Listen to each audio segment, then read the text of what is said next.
ഇന്നത്തെ പരിപാടി എന്നാല് ഒരു മലകയറ്റാണ്. അപ്പോ ഇത് ചൈനയിലെ ഒരു മല എങ്ങനെ ഉണ്ടാവുന്നില്ല നമുക്കൊന്ന് കയറി നോക്കാട്ടോ.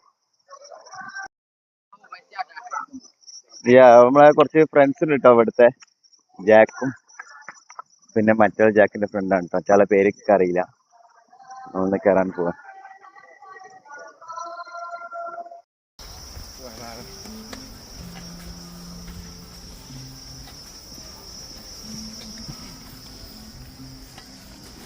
ഇതാണ് ഇത് ഈ മലൻ്റെ മുകൾ വരെ ഇതേപോലത്തെ സ്റ്റെപ്പുകൾ ഉണ്ടാക്കി വെച്ചിട്ടുണ്ടോ.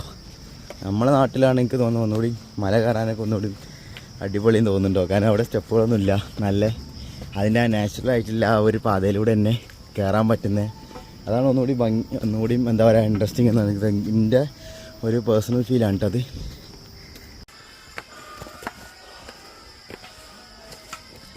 ഈ മലയുടെ പേര്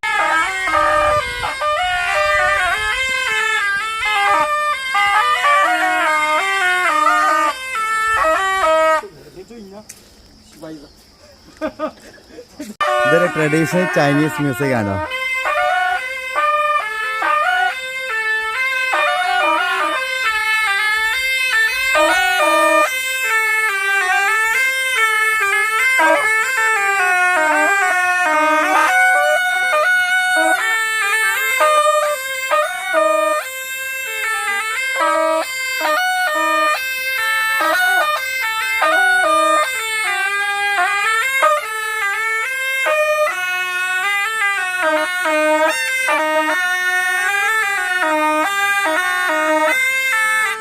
ഒരു ഏരിയയിലെത്തിയപ്പോൾ നമുക്കെന്ന് വെച്ചാൽ ഒരു എന്താ പറയുക കുറച്ച് പെർഫോമൻസ് ആണ്. ഇവിടുത്തെ ട്രഡീഷണൽ മ്യൂസിക്കിൻ്റെ കുറച്ച് പെർഫോമൻസ് ആണ് കിട്ടിയത്. അപ്പോൾ അത് കഴിഞ്ഞിട്ട് ഞങ്ങൾ വീണ്ടും അടുത്ത എന്താ പറയുക സെക്ഷനിലേക്ക് പോകാൻ അത് ഒരുപാടുണ്ട്. ഞങ്ങളിപ്പോൾ തുടങ്ങിയിട്ടേ ഉള്ളൂ.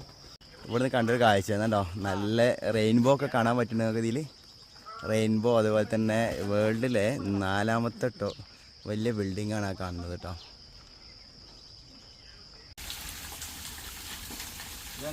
ഇത് മലവെള്ളമാണ് കേട്ടോ.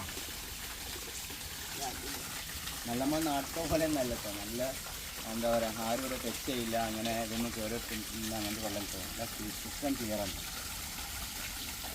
പക്ഷെ ഇവിടെ ഒരു വേറെ പ്രത്യേകതയുണ്ട്. ആ വെള്ളം എടുക്കാൻ പോണത്, വെള്ളം റിവർക്ക് തന്നെ നമ്മൾ നാട്ടിലെ പോലെ. എവിടുക്കാ പോണെന്ന് നോക്കി, താഴേക്ക് നോക്കി എവിടുക്കാ പോണത്. ഒളിച്ചു പോകുന്നത് നിങ്ങൾ കാണുന്നുണ്ടോ? ഒളിച്ചു പോകുന്നത് കാണില്ല. ഇല്ല, ആ വെള്ളം കൂടെ പോകുന്നില്ലേ, നേരെ താഴേക്കാ പോകുന്നു. ഇതിപ്പോൾ ഫുൾ ഓഫ് വാട്ടർ ആയി ഫീൽഡ് അല്ലേ. ഇനി അടുത്ത 1/2 കിലോമീറ്റർ 1 കിലോമീറ്റർ നടക്കാം.